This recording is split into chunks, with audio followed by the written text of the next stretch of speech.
Ida, how are you? I'm good. I'm good. How are you, Burak? I am awesome. Thank you very much. So, what inspired you and your brother to start Silo Team? Oh, that's a great question. It's a long story, actually. But what inspired us from the beginning was that my brother and my co-founder, he was working with scaling large tech teams around the world, and he was so frustrated in how the onboarding process was working. Because he felt that everything was failing. It was total chaos, zero efficiency. There was no structure, and so on. And he actually thought that he was the only, like, the problem was about him and he was the problem.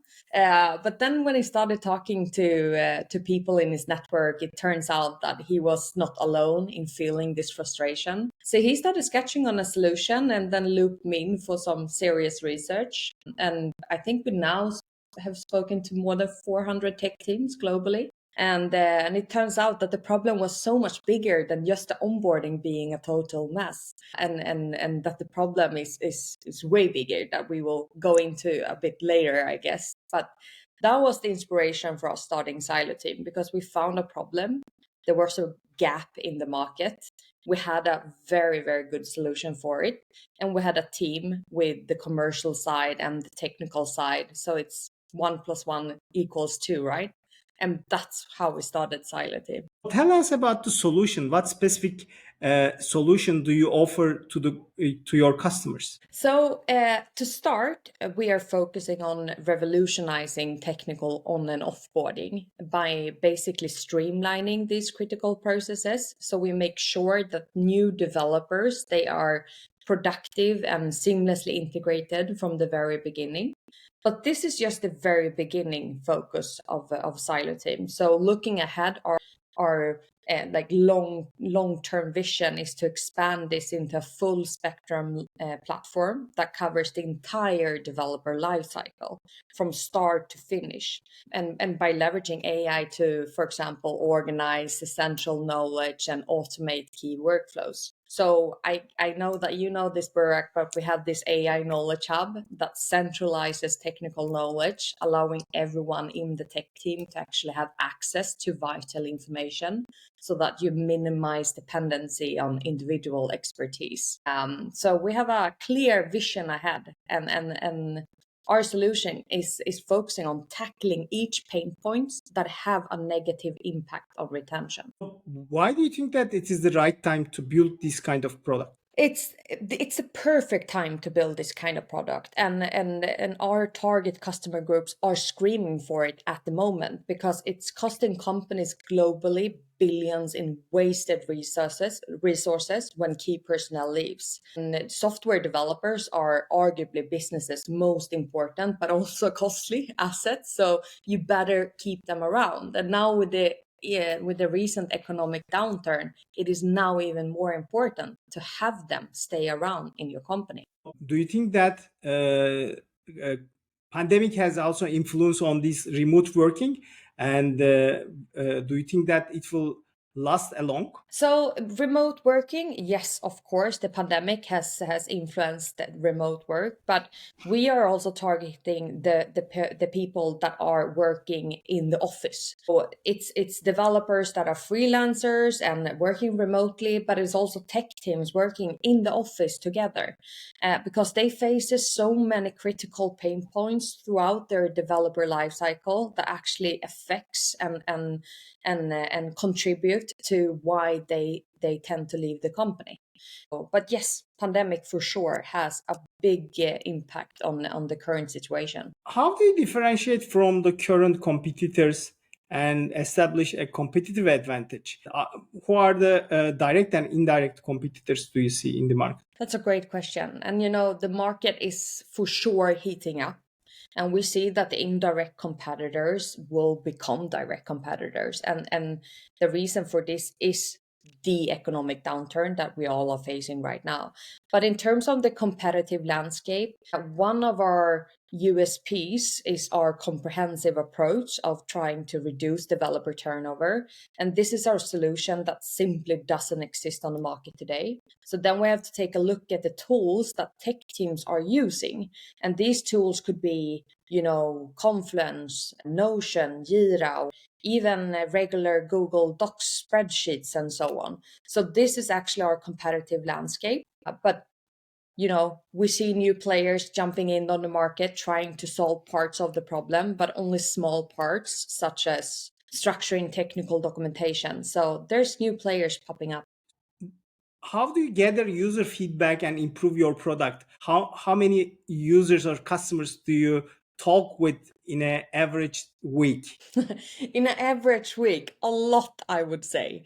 So in terms of traction, what Silo team has, we are pre-revenue and pre-launch. We're launching just now, but we have hundreds of beta signups globally from, CTOs, engineering managers, engineering leads, and so on. And these are actually the buying personas and the decision makers for our product. And more than that, we have several POC agreements with companies fitting our target customer group, our ICP, but also every pricing tier that we have.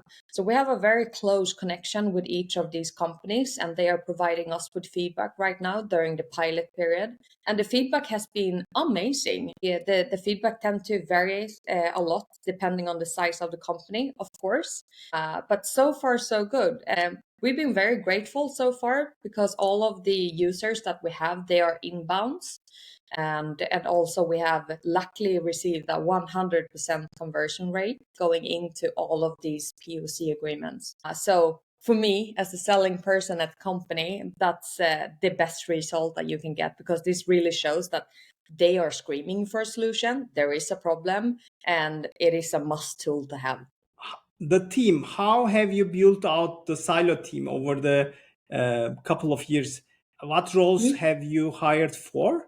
And what does it look like to work with your brother? What are the difficulties and also advantages? So I'm going to start with the second question, working with my brother, because a lot of people tend to ask that question a lot because it's quite unusual, I would say. But me and my brother, we're super lucky in that matter, because we are more than just siblings, we are best friends. We are basically twins. We hang out now for work, but also after work a lot. But we also chose completely different professional careers. So he went in 100% for the technical side, and I went in 100% for the commercial side. So now when we are working together, we are never overlapping each other, because I have my expertise and he has his expertise. And we've been working together before. So for me, I would say I'm super lucky to be able to work with my brother. And we tend to joke about it, but we have 31 years of conflict management training, or whatever you call it. So that's in our favor. In terms of the team, so we have a very small team. We are small but mighty, and we will continue to have a small but very focused team. So we have our CTO Serge, who joined us now a couple of months ago. And then we have 2 developers as well. And moving forward, we are increasing the tech team with 2 other people, and also the commercial side with 1 person as well.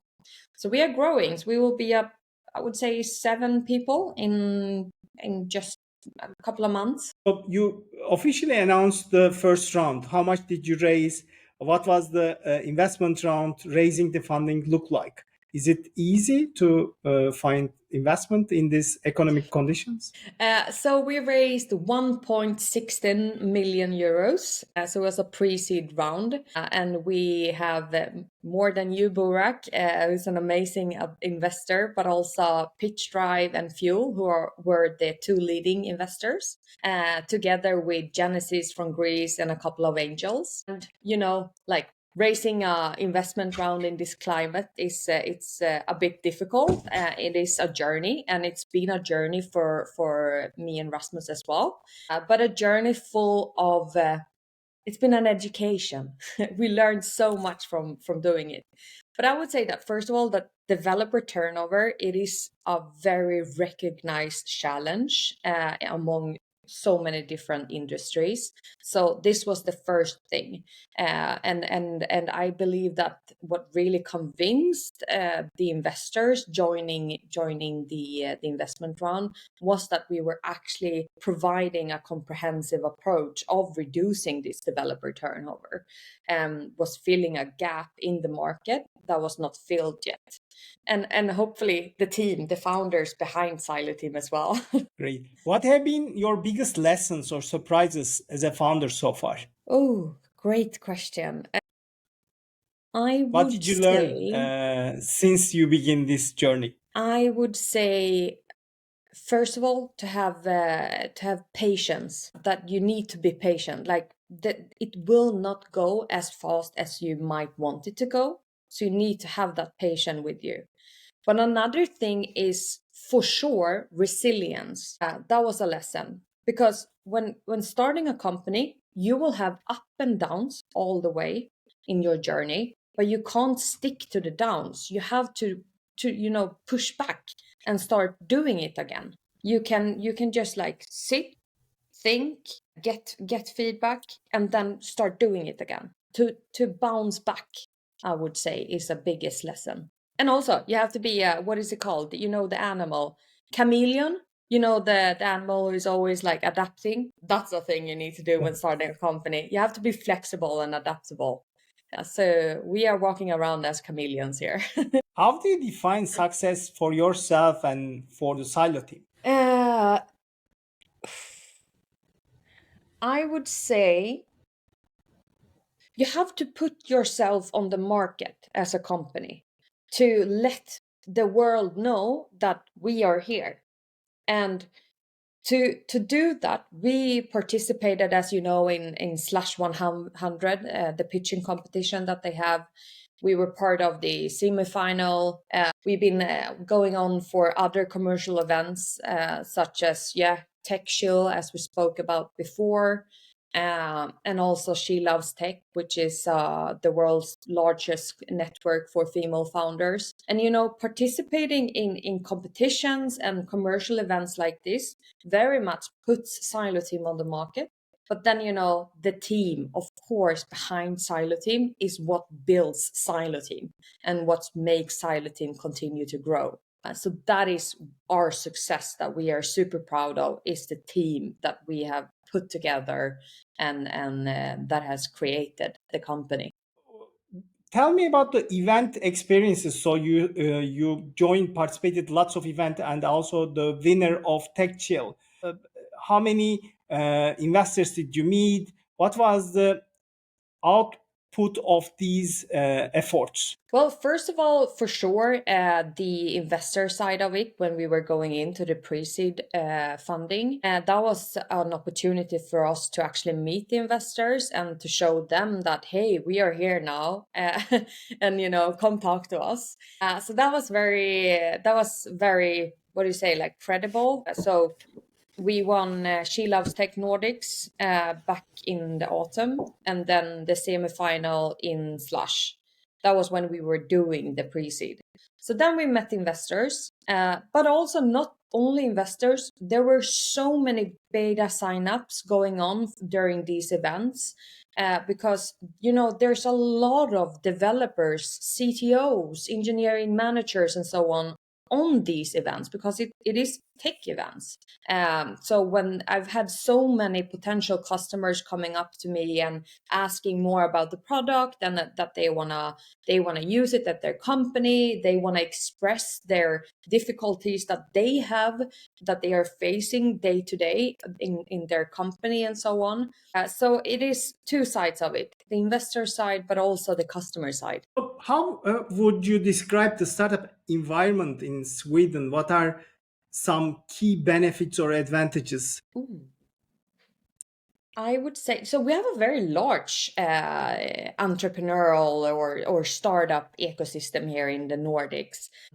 I would say that it is for us, for Silo team, the ecosystem and the network that is here in the Nordics has helped us very much.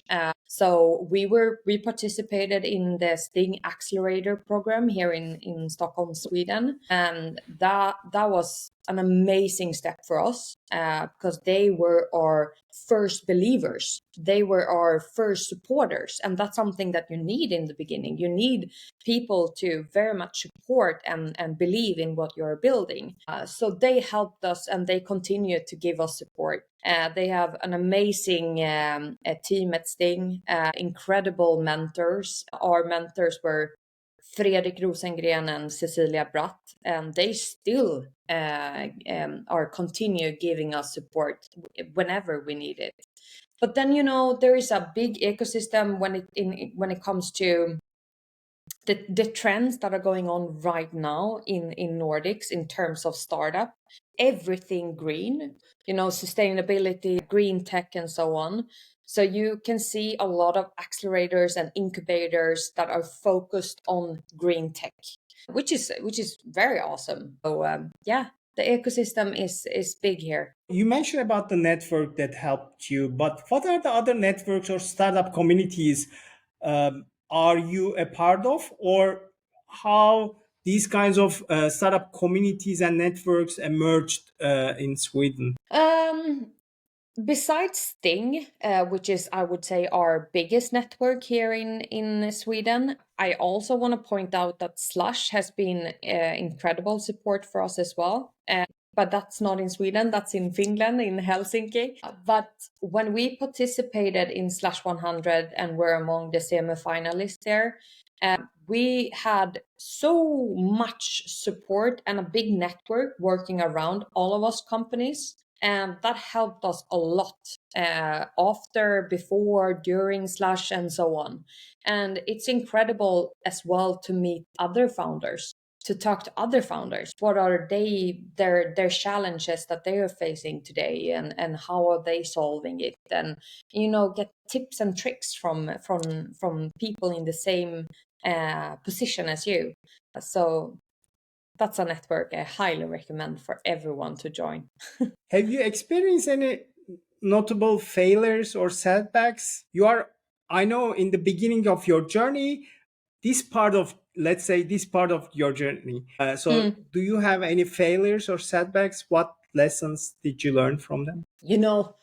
It goes up and down a lot every day, every minute. You face something that you might, before starting a startup, could be something challenging. But I would say that I talked about this before as well, but the patience. You have to be patient. You might want to run super, super fast, but you have to keep that patient, because you have to, the expression of saying, quality before quantity. That's something you have to think about here as well. If you run too fast and let's say you build your product in 1 month or 2 months, that's not defensibility as well in your company, because what's keeping the other people to build the same product if it's so easy to build that product as well. So you have to have patience, but you also have to have the team that supports one another. And now when we're starting our own company, we can actually choose who is going to work for us and together with us. And we are very much supporters among very small team that we have today, but we support one another. And whenever we have something that is challenging or something like that, we support one another. And also the focus. You have to remember to focus on the things that you have to prioritize. Don't do the things that you actually don't need to do, or you can prioritize them down the line. You have to focus. What message would you like to give yourself for the 5 years later? I mean, when you look back and watch this video 5 years later, so give a message to yourself. Ooh, I remember I did this in school once, when you wrote a letter and you couldn't open it That's right. before graduation. I would say to myself, be yourself, continue being yourself, and you know what's right. Keep pushing. Yeah, I don't know if that sounded super weird, but keep on going. What are some books you are reading lately? So at the moment, I'm reading a very famous book called Atomic Habits. I haven't read it before, and the only reason for this was basically, when you're on an airport and you go to the bookshop. I always do this when I'm at the airport, and the number one book that the Swedish airport Arlanda had was Atomic Habits. And I started reading it. I'm not done with it, but it's super good. So far, so good. I'm going around here in Sweden and recommending it to everyone I'm talking to. But it's all about making small changes and how the small changes can have a huge impact in the long term. And I love that way I love the way he's writing, how simple it is, because it is simple. But if you start reading a book that is like super complicated, then you're gonna put it away. But he's doing it super simple, so that's a book. How do you handle ups and downs? How do you motivate yourself every day? Routines is super important for me. So you need to have routine. You need to have a balance in your life. You need to have a balance between work, eating, working out, and so on, because all of them, they come together. So routines is super important. Also, my co-founder, my brother, is a big support. I hope that I'm the same support to him as well. But yeah, I would say those two things: routines and support. How do you deal with uncertainty and make tough decisions with imperfect information? Going back to prioritize, I would say you have to prioritize. Is it urgent to do it now? How important is it to the company right now? Can you do it later? And delegate as well. Can someone else in your team do it? Do you have to do it yourself? But you have to make a decision. Like now I've been part of founding teams before, never as the lead founder. But that has taught me a lot as well. But now, as a lead founder, you have to very much make those decisions. So you just have to do it. Like Nike say, just do it, or whatever their slogan is. What is the difference being a part of the team and also founding a team? Founding a team, then it comes a lot of responsibility, for sure. And you're responsible for your team. You're responsible for the company, how it's growing, how it's progressing, and so on. So that's the main difference. But it's about scaling up and growing the company, and I've been doing that before. So in that sense, it's the same thing. You have to have your focus on the right thing. You have to prioritize. Once again, I'm gonna continue saying prioritize. But the main difference is that with starting a company comes a lot of responsibilities towards your team, towards your investors, towards your customers, and that's super important. What keeps awake at night these days, especially what problems do you think that Ooh. are more important? You have Mm, already raised funding and the funding round has been closed now. Do you yeah, have other exactly. challenges? Yeah, but yeah, we have funding now, but now there's a lot of work to do as well. So we are not safe because in the future we need to grow and create revenue and have going back to the responsibility. We have a responsibility for you and other investors as well. So what's keeping me up at night? Whoa. Yeah, but you always have to think about what can happen. Like, there is a word for it. I can't set the word in English right now, but you have to be proactive. Maybe it's proactive. Like you have, Mhm. because things can happen in the world, in the city, in the company. Sudden things can happen, and then you need to be proactive and have a solution for it. before it even happens. So that's something that can keep me up at night. You're laying in bed, you're doing your checklist, up, and you're doing like, what if this happened? Okay, then I do like this, check, and then you're moving on to the next checklist. So that can keep me up at night. Ida, thank you very much. It was great to talk with you today. And I wish you great success in the entrepreneurship journey. Thank you so much, Burak. It's always so nice to talk with you.